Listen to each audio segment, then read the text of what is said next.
A very pleasant evening to you out there. Many thanks for joining us on another edition of the program National Talk on ECWA Television International. My name is Joyce Jakada. Tonight on the program, we shall be taking an introspect of the outcome of the 2023 general election. Do remember that we are live on Facebook and YouTube at ECWA Television International. You can do well to join the conversation by dropping your comments. In the studio tonight, I have Barrister J.K. Chris, a legal practitioner and also a public affairs analyst, to do justice to the topic. Good evening and welcome to National Talk. Yeah, evening. It's always a pleasure to be here. It feels good to have you, despite your busy schedule, but you created time to be here. Thank you for joining us. Thank you. All right, let's talk about the issue before us. The elections have come and gone. Petitions have been filed by aggrieved parties. We've seen protests, people, international observers pointing to irregularities in the process, and the people also agitating, amongst many other issues. But I want to get your general assessment of the entire process. The process of the 2023 election is without a lot of challenges here and there. Basically, that is because of the level of preparedness that we thought the Independent Electoral Commission are prepared. You remember, we so much talked about signing the Electoral Bill, the Electoral Act 2022, where the civil society and the entire Nigerians had to weigh in. A lot of people had to plead that Mr. President should sign the Electoral Act, that the Electoral Act will guarantee a free, fair, and credible election going forward. And as the system goes, or as God will have it, the President assented to the Electoral Act 2022 in the wee hour of the elections. And then it gives INEC the room to be able to prepare for the election properly, way ahead of time. They have over close to a year period to prepare. And then remember, repeatedly, INEC will come out and say, this is our level of preparedness from stage to stage. And then the fact that the electronic transmission of results, the electronic process, the electronic accreditation is also approved, unlike what we have in the past, where the card reader was not recognized by the law. You know, cases that went up to Supreme Court, the Supreme Court said, no, card readers were not backed by law. But in this instance, the BVAS, the bimodal voter accreditation system, was really, really backed by law. And because of that, a lot of Nigerians had faith. A lot of young Nigerians mobilized, go out, obtain their PVC. Remember, they much talked about go and get your PVC, go and get your PVC and all that. So Nigerians were so confident, we are so relaxed that the election will be seamless, that the election will be fine. At the end of the day, on the election day, you know, a lot of people were disappointed, where the promise by INEC that Nigerians will be viewing their result real time, live. Because there is a provision, or there is a process where immediately after the election, the BVAS is supposed to upload the result. You snap the result and upload it through the IREF, that Nigerians will be able to witness the result and all that. But when results start trickling in and Nigerians are not assessing, especially the presidential elections, you know, a lot of people begin to, you know, have a sense of foul play and all that. And then in some instances, a lot of the BVAS machines were not working. A lot of the accreditation was having problem and all that. So I think generally, in the 25th February election, a lot of Nigerians were disappointed. A lot of Nigerians felt, look, this is not what we bargained for. This is not what INEC actually promised us. You promised us a seamless election. You promised us that we are going to monitor our votes, our results, real time online. But at the end of the day, nothing, there was no results. And even while collation was going on, there are no results. So political parties are supposed to monitor their results, couldn't monitor their results. At a point, the agents of political parties had to raise their voices, had to raise arguments, they have to confront the INEC chairman, who is the National Coalition Officer, and said, look, this thing you are reading, we don't have it, we cannot assess it. The promise you have for us that we will assess it and then we compare with what you are reading. And I'm sure that's the reason why a lot of people were disappointed. A lot of people felt, no, this is not what should happen. If you promised us we are going to follow this thing, you created platforms, electronic platforms. We are in a digital world. But yet it couldn't go. And then it translates to the governorship elections of the 18th of March. The last week elections and all that. So that's why you have issues here and there. So generally, a lot of people are not happy. A lot of people are disappointed, even though elections are already won, elections are lost. But a lot of people are still in pain. A lot of people are still not happy with the outcome, both from the federal and then the national elections and the state elections. So there are a lot of agitations in the country as a result of election. And that does not reflect the true, when you vote, it is expected that the reflection of what you voted should be what should be announced and all that. So if you see this kind of protest, because people actually go out there and then vote, but they are not getting what they actually bargained for. All right. You spoke about the IREV, and I think the transmission of results in real time was one of the reasons that gave Nigerians hope. Yes, that, wow, yes, we can count on this whole process because of the transparency that it portrays. But at the end of the day, I think for the national election, 8 days after it, we saw that it was just 92% that was actually uploaded, and that led to some of the disappointments that Nigerians have. And just quickly, let's talk about the protests. You were mentioning agitations as well as protests, and we've seen that in Nasarawa State, we've seen that in Rivers, we saw that even playing out in Lagos, as well as Kano, amongst others, other local government in some of the state, and that is because people felt, oh, what we are seeing is not the reflection of what we went out there to do. And this issue of protest over time, I think it has been playing out after elections. Do you think this is a perennial problem, like that? It seems to be a perennial problem because we always see that playing out. So do you think it is because people are not happy when they lose, or is it because the process is always bad? Like, what exactly is the problem with this protest becoming a perennial problem that we always experience? You see, in every election, there must be a winner and a loser. Elections is 50-50 affair, And then it's like going to the hospital. You see someone coming out with a newborn baby jubilating. The next minute, someone coming out with a corpse crying. So that is the situation. It depends on which side you belong to. Now, it has been for a long time that we've seen what we are seeing in Nigeria today. You understand? Basically, if you watch the kind of protest that is going on, it shows that, look, a lot of people are not happy with the results. And not because they are bad losers. It's because they suspected something was wrong. They suspected a foul play. Because everybody knows that if you are going into election, you either win or lose. And you can also see it in the case of particularly Plateau and Abia states. If you see the kind of jubilation that goes down in Plateau State after the announcement, and no single protest on the Plateau. Unlike what we have in Nasarawa, our neighbors here, and in Kaduna, our neighbors here, where protests are everywhere. People are not jubilating, rather people are protesting. Because people knew what they voted for. People know how the results should go on. Because unlike the national elections that are held on the 25th of February, the state elections that are held on the 18th, that last week Saturday, most of the results were uploaded. Most of the results were uploaded. The beavers were functioning well. If you check the IREF, on the election day, the elections, particularly in Plateau State, we have 94% of the result uploaded on the election day in Plateau State.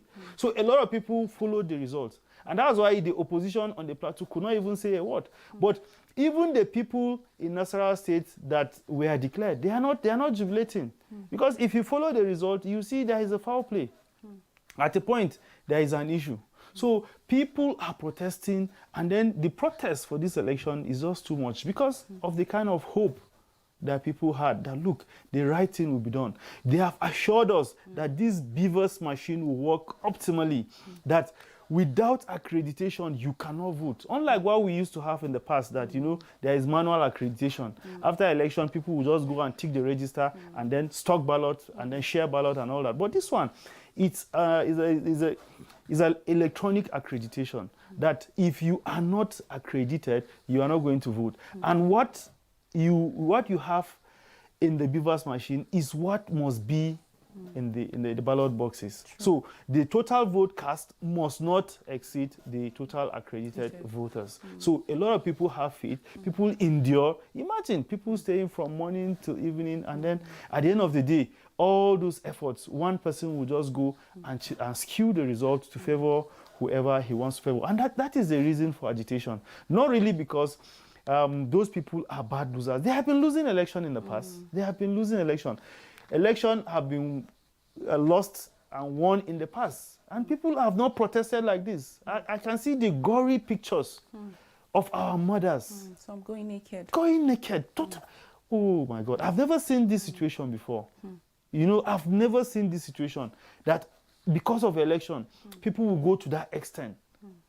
That shows that the process has issues. That shows that INEC did not keep faith with Nigerians to what they promised Nigerians and all that. Now, you see, you cannot govern people by force. Leadership is a social contract with the people, and you must obtain the consent of the people before you lead them. But I'm sure because the easiest way to make wealth in Nigeria is to go into leadership, and particularly public sector leadership. You know, if you are a governor today, you can see a very poor man today, and then he is fortunate to just cross in and be either a governor, and then he become so wealthy, so affluent and all that. The concept of leadership in Nigeria is what is bringing this problem. You see the people in governance, the people in public leadership are living in affluence, while the people outside leadership are living in abject poverty. Instead of leadership to be a bridge so that it will reduce the kind of poverty that we have in the country, it will improve the social life of the people. But you see a child, a son, or a child of someone in authority living in kind of affluence, and then people are seeing, people are watching. So everybody is struggling to be a leader, and they want to lead people by force. So we object to the fact that you must lead people by force. Leadership, you must get consent of the people before you lead them. Leadership indeed is about service, and service from the heart to the people. And I think that is what governance is all about. I don't know how one would want to happily govern like people that didn't even bring you into leadership position. Like one of the presidential candidates in the 2023 election said that if you must be referred to as your excellency, then the process that brings you to power must be excellent. And I think that is very important. Nigeria as a country, we are practicing democracy. It is believed that we are a democratic nation, even though some people have opined that, we are a democratic nation, but most of our politicians don't believe in democracy, and that is why most of them force themselves into the process, like against the will of the people. Because if you talk about democracy, it has to be government of the people, by the people and for the people. But where you have situations where people turn out in mass to vote, and then at the end of the day, when result is being announced, there's no jubilation, there's no excitement, but rather what we see people protesting on the street, going even naked, our mothers, what a lot of people refer to as shameful in this 21st century, 2023, the time where we're introducing technology and we are having all of that irregularities. Quite shameful if you ask me. But well, let's talk about democracy. Going by all that played out during the 2023 election, would you say our democracy is strengthened, or it has further been dragged down? You see, you cannot say our democracy is being strengthened. Democracy is yes, as you rightly mentioned, whether we are in a democratic rule or a civil rule. I rather go with the civil rule, because we don't have military men in khaki that are leading us. We have men in agbada that are leading us. That is why we are in civil rule. But if you go to what democracy is, in the real sense of the word, we are not practicing democracy. We are not doing what democratic tenants should be. So if truly we want to grow as a nation, we must imbibe democratic tenants. We must empower people to be able to decide who leads them. And then if you are not comfortable with the kind of leadership you are getting, you also have the right to recall the person back. Whether he is a governor, whether he is the senator, House of Reps, whatever occupation, whatever position he occupies, you must be able to call him back when he's not representing you well. And that is why in advanced democracies, the attention is more on the legislatures. You know, the members of the House of Assembly, the members of the National Assembly. They should be, the attention is more on them, rather than giving attention more, like what we have in Nigeria. The kind of democracy we have is that attention is more on the executive. You know, everybody wants to be president, because in Nigeria, the president is everything. We are here, we had the Senate president saying whatever the president brought, they will pass it. Why? Because of the kind of power the executive wield. Ordinarily, we said democracy in Nigeria, we operate a representative democracy where we have 3 arms of government. But you can see one arm of government being so powerful. We are also here in this country where Mr. President, by a fiat, removed the Chief Justice of Nigeria. That is the kind of democracy we want. We are here where the president decides who becomes the head of the legislature. And that is not fair. And that can never strengthen democracy. No wonder you have a system where instead of the House of Representatives like standing in as voice of the people, they become a yes sir. They just assent to whatever, they just pass whatever it comes. And that in that way, democracy can never grow. So we must strengthen our institution, especially the legislature and the judiciary, where the judiciary will not have influence completely. The executive will not influence the judiciary on any of its decisions. But you find out that in what we have today, the judiciary is interested in even the judgment that is being passed. The governor will want to influence the judgment. Will call a judge and say, I'm interested in this judgment. This is happening in this country. So how can democracy grow? You understand? The governor will call the speaker and said, look, you must pass this. And then we have seen speakers cook resolutions, even in these states.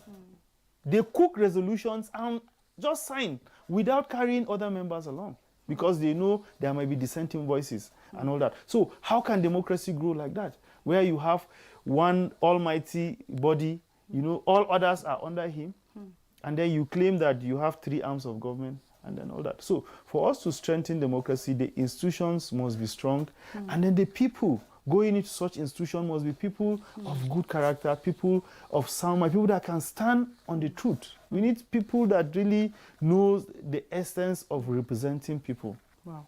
That's very true. I totally agree with you. Democracy entirely, for it to be strengthened, it must be about the people. Yes. We've had instances where even going to the State House of Assembly, people that are supposed to represent their constituency, bring forth agenda, policies that are going to bring about development, just sleeping. Yes. Some people refer to sleeping on duty and all of that. We've heard about the local government autonomy, how that so many states refuse to assent to that, and it has frustrated the process.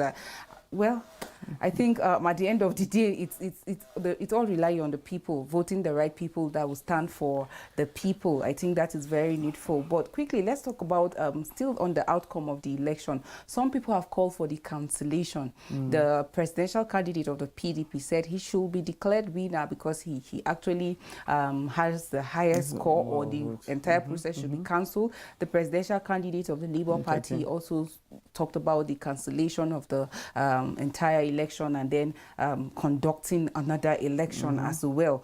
And all of these are coming because of some of the irregularities that played out in the conduct of the election. But do you think that is the way forward, calling for the cancellation? Again, the vice presidential candidate of the Labour Party spoke about the fact that if we go ahead to swear in the president-elect, that will be more like a gradual extinction of democracy. Yes, so what do you make of all this? Yeah, you see that is what you have when you don't keep to your word. what you have when you don't play by the rule, even as an umpire. That is what you have when you set rules and you don't follow the rules. That is what you have. If INEC had kept faith to their promise and ensure that from day one, from the first result that is uploaded on the IREF is the right result, and then people view it real time online as they promise, nobody would have been agitating for cancellation or for declaring me and all that. But because INEC couldn't do that, and we don't know why. And we don't want to give them any excuses. Because talk about technical issues. Yes, they said they have technical issues, but no. You remember some weeks to the election, they tested the process. They tested the questions were raised. Yeah, questions were raised. They raised, they upload the results and all that. And they said they are perfect, they are ready. You cannot, this is technology.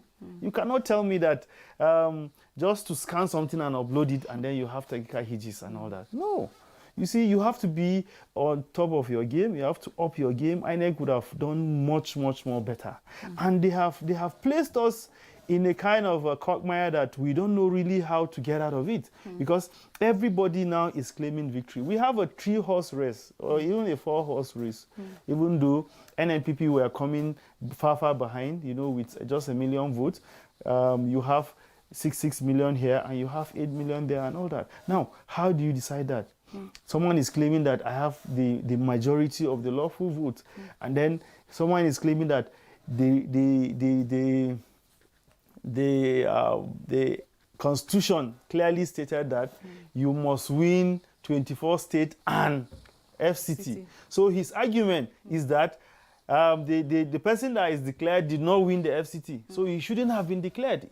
He said it's not constitutional for him to have been declared. This is the bond of contention. I think he had the president had about 18.8% in the FCT. Yes. But the case is actually he didn't get up to 25% in the FCT. So he must have at least with the FCT. So these are now we have to go to court and look at the meaning of "and." Is it conjunctive? Is it disjunctive? What does "and" mean?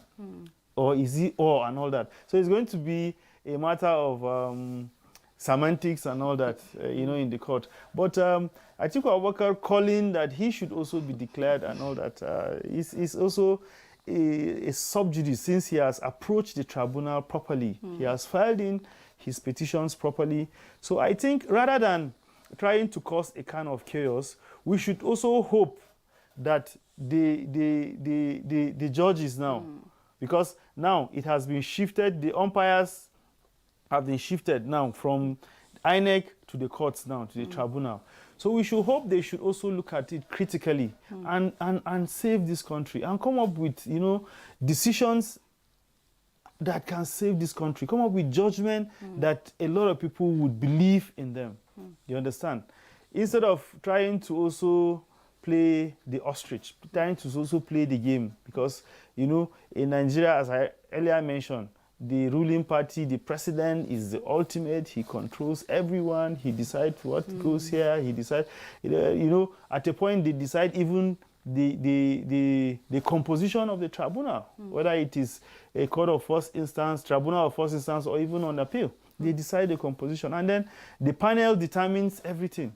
And you know, law is like a sword. If you can see, if you normally see the symbol of law, is a blind woman holding a sword.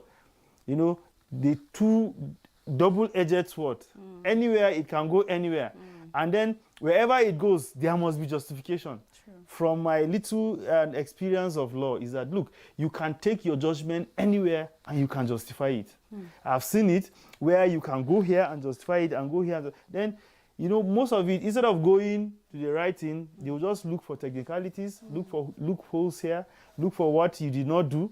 You understand? Instead of going to the right thing to do justice, you look for loopholes and all that. And then that creates problem. So our prayer is that, look, we should not create any confusion, create chaos. Those protesting should do it within their rights. They have the right to protest. They should do it within the law. And then allow the tribunals to go on. Allow the tribunals to take their decisions. And then hoping that they will also take the right decision, since they are noble men, that have been placed also in a position of trust. Well, talking about the tribunal as well as expectations, and then on the integrity of the whole judiciary, a senior advocate of Nigeria, talking about Festus Keyamo, who is also the Minister of Employment, as well as one of the spokesperson of the Presidential Campaign Council of the APC, today petitioned the DSS to arrest the presidential candidate of the Labour Party, as well as his vice, and he alleged that their comments were insightful and more like against the president-elect and the government entirely, and he said he should be arrested, interrogated, and all of that. And still on the same interview, he talked about the fact that all the allegations that have been levied at the tribunal against his principal, the president-elect, that are all that at the end of the day would be nullified, sort of. And talking about law, isn't that contempt of court, or some prejudice, as some refer to it, considering the fact that he is a senior advocate of Nigeria? Wouldn't that resort to preempting the decision of the tribunal? Some civil rights advocacy group like Horiwa have come out to say that, oh, this is like preempting the court, and this is against the law. Even though the Labour Party Presidential Campaign Council have responded to the fact that, oh, this man is just being selfish. We've had instances where Bayo Anonuga tweeted, and a lot of people refer to that as him playing ethnic card, and insightful, and all of that. We've seen how MC Oluomo, who is a civil servant because he's the chairman of the Lagos State Park Management Committee, making in a video making some intimidating and threatful comments against the Igbos, and that was before the election. But during the election, we saw that playing out in Lagos State, where people didn't even turn out in certain places because of some of this intimidation, as well as Femi Fani-Kayode. He has also made a lot of comments and statements that are truly insightful.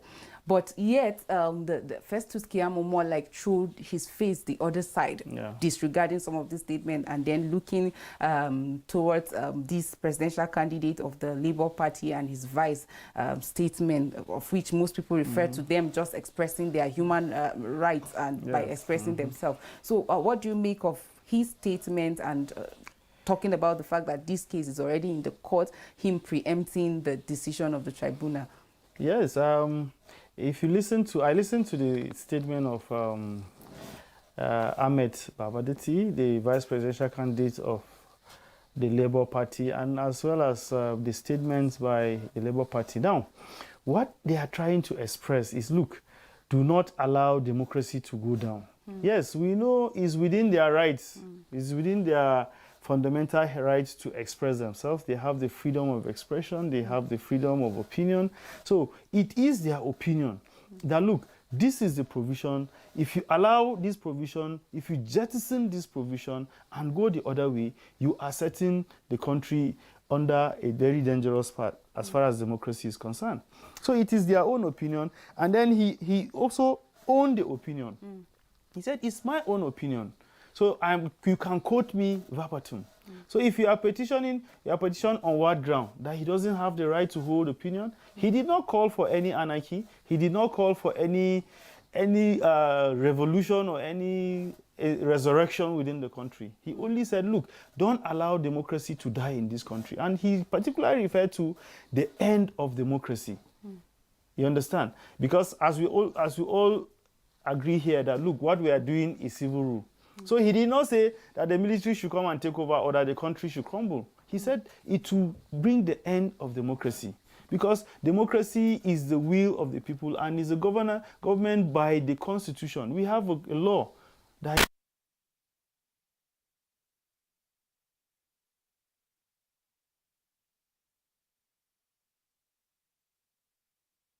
give, particularly on the issue of 25%, including FCT. It will now be left for Labour to be convinced and all that. So you cannot really petition them that they are insightful and all that. After all of them have been saying insightful things. All the big players in the politics. You understand? And then most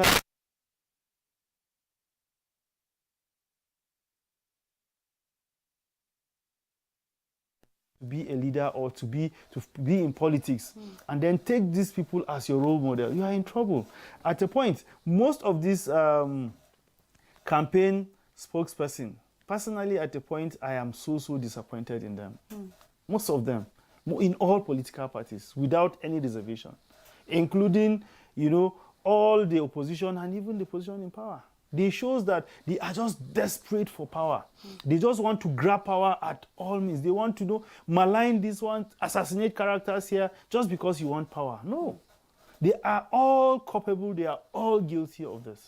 So nobody can claim he is innocent of this and all that. So he cannot come and petition somebody because he expressed himself and all that. He has his opinion. He did not call for any insurrection or he did not call for any revolution. He only said you are setting the country on a dangerous path as far as democracy is concerned. Well, still talking about law, I would like us to look at the confidence of Nigeria now in the institution of the government, because even after the governorship election, we've had people saying, oh, we are going to court, we must reclaim our mandate. But a lot of Nigerians also have expressed worry in the judiciary, as they will, or maybe at the end of the day, they won't still get justice. But we'll go on a break. Maybe when we come back, you're going to be responding to that. Viewers, stay with us. We'll be right back after the break.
Welcome back. Thank you for staying with us. It's still National Talk on ECWA Television International, and we have been looking at the election, the 2023 election, especially the outcome and then matters arising.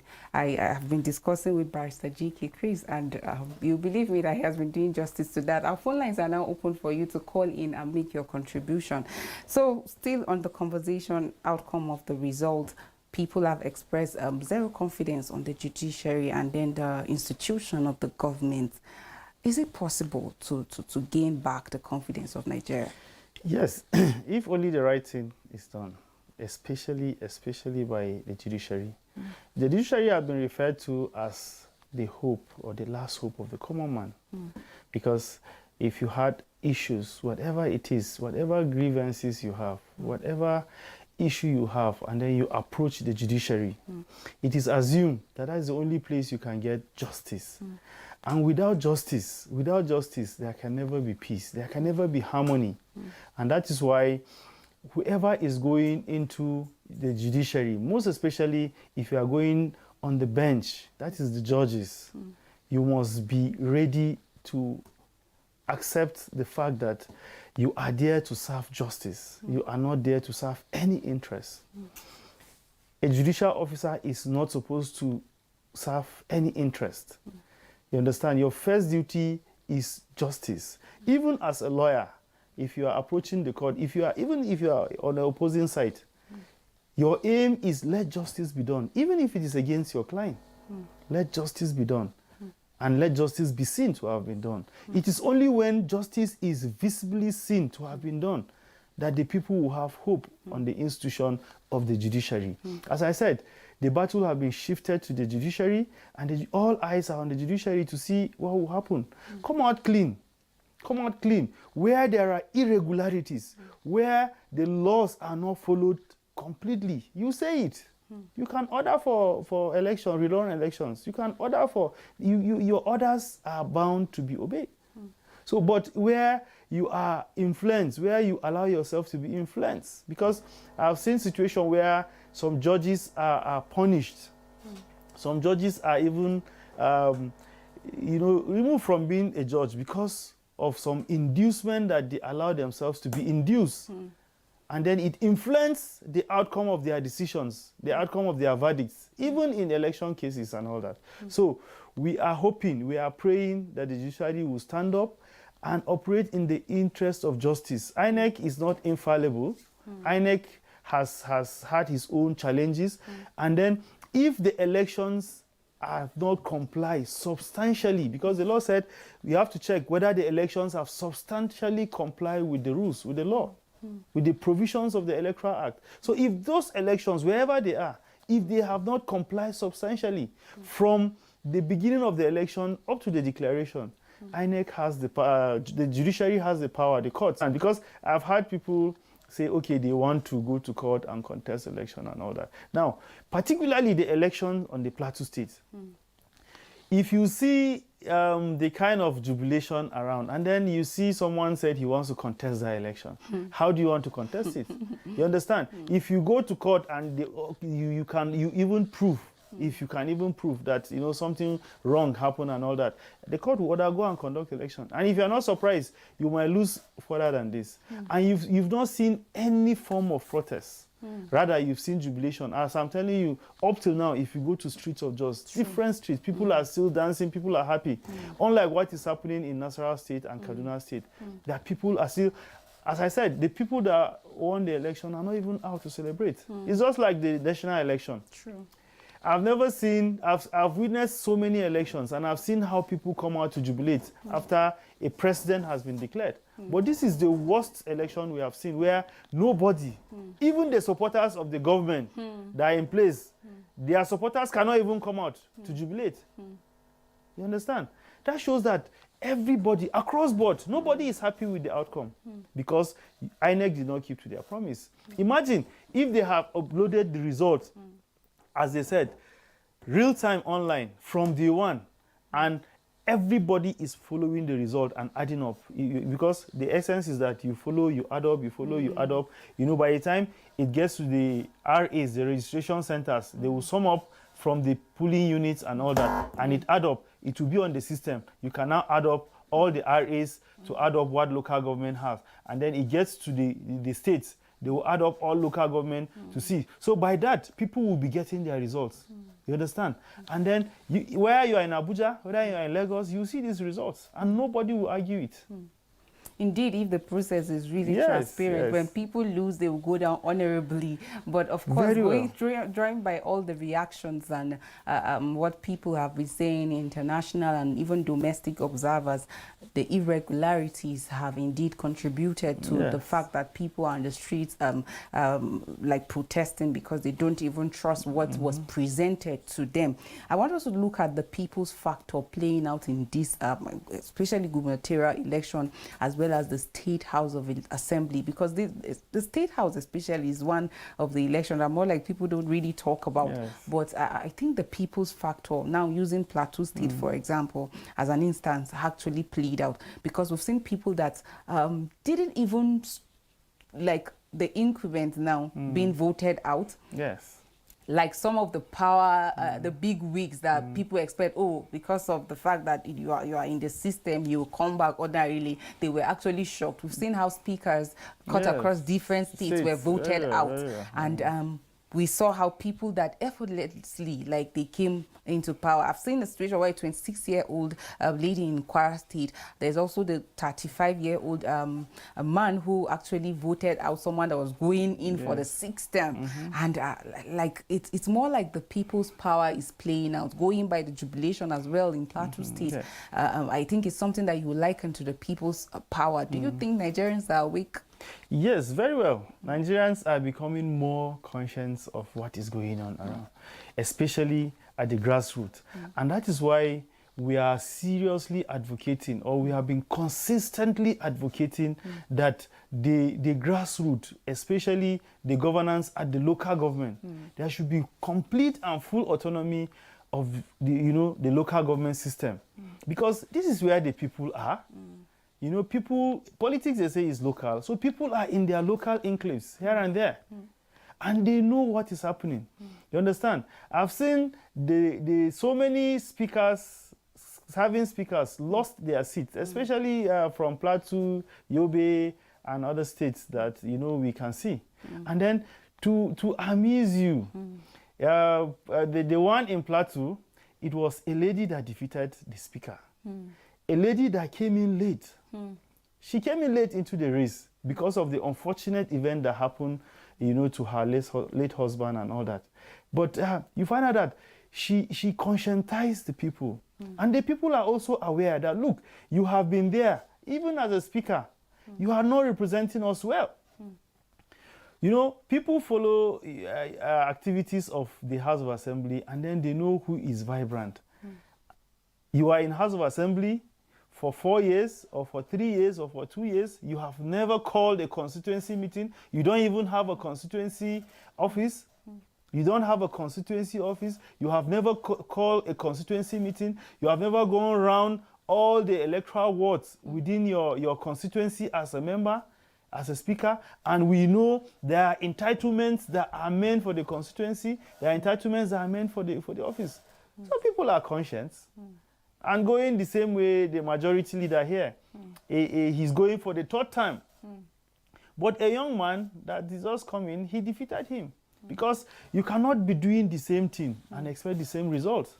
You only come during election, you know, you share money, you share rice, you share Maggi, you share, and then you think that it will serve the people for 4 years. No. You know, Nigerians are becoming wiser. They will collect your Maggi because they are hungry. They will collect your rice because they need to eat. But when it comes to voting, they know you didn't perform and they take you out. And that is what is happening. So I agree completely that people are becoming so conscious. People are becoming so aware of their rights to be able to have the kind of representative they want. If they send you there, yes, you can be there for 4 years, but if you don't perform, they take you out. They vote another person in. They keep trying until they have someone that really have the love and the passion to serve people, because it's all about service. It's all about you. You know, they elect you from your village, and then you come to Jos, you build one mansion with their money, and they have been told, you know, reports will go back. Do you know the kind of house? Is it not this brother that was just living in one, you know, tattered house here? Why is he? They say, he has built house, and everybody around you is still living in poverty. The schools within your constituency are still, you know, dilapidated and all that. There are no functional health care within your constituency. You understand? So at a point, I had to challenge the Speaker of Plateau State House of Assembly. I said, you don't have business doing as a speaker if the entire Plateau State hospitals, government-owned hospitals, they don't have scanner. There is no one MRI scanner owned by Plateau State government. There is no one CT scanner owned by Plateau State government. I live in Plateau. I can fall ill. My relation or any other person can fall ill that will need this kind of, you know, this kind of machines to be able to cater for. But we don't have. And you are there making laws. You said you are making laws for the good governance of Plateau State. What good governance are you there? And that is why, you know, when we speak to the people, we tell them that, look, these people are not representing us in the best interest. And when it comes to voting, they take their faith, and then they bring in people that. So we need a legislature that is also vibrant. You see, a lot of people don't pay attention to the kind of people that come to the legislature. You understand? Because if you have a vibrant, strong legislature that have conscience, they can put the governor on the right track. They can ask the governor to do the right thing. We've seen here where a young speaker attempted to, you know, to bring the governor back to his, you know, wake him up from his slumber. And, you know, the governor had to order all machinery and illegally remove him. That shows that these governors, they don't want to be checked. And democracy cannot grow like that. That's true. Their essence is to check you being properly implemented. But you don't want to be checked as chief executive, and you want democracy to grow. So I advise the people to be more conscious, to, you know the kind of people you will send to the House of Assembly, and then it will reflect on the kind of governance you have in the states. That's very key. Yeah. And just quickly, there are things that were noted by both international and domestic observers. People were threatened. We've seen ethnic card being played even during the gubernatorial election as well as State House of Assembly. That has actually led to the disenfranchisement of a lot of Nigerians. And like some people have referred to it as quite shameful. In 2023, in the 21st century, people are being disenfranchised, people are being intimidated from coming out to exercise their civic responsibility. Now, I just wanted to make a comment on that vis-a-vis going forward, because I think somebody made a post and said that the people that have been elected should know that it is for 4 years. Yes. So don't assume the next 8 years you'll be in office. So it means that if you don't perform, people will vote you out. Talking about Nigerians being more aware now. So what are the expectations? Because I think that beyond the voting, the governance, there's a place of governance, and then the preparation towards next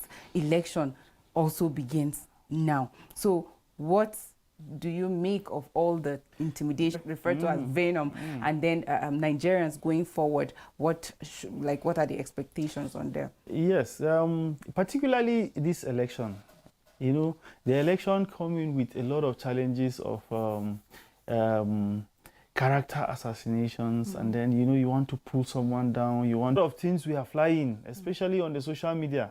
And you can see it on the high level in places like Lagos and all that. Yes, in Plateau and other places, we've seen it, but it's not as much as we've seen the direct threat. It's a highly cosmopolitan state, and then because of its location and geographical positioning, a lot of people go down there to do business. And then particularly our Igbo brothers, you know, they love businesses a lot. Their mainstay is business.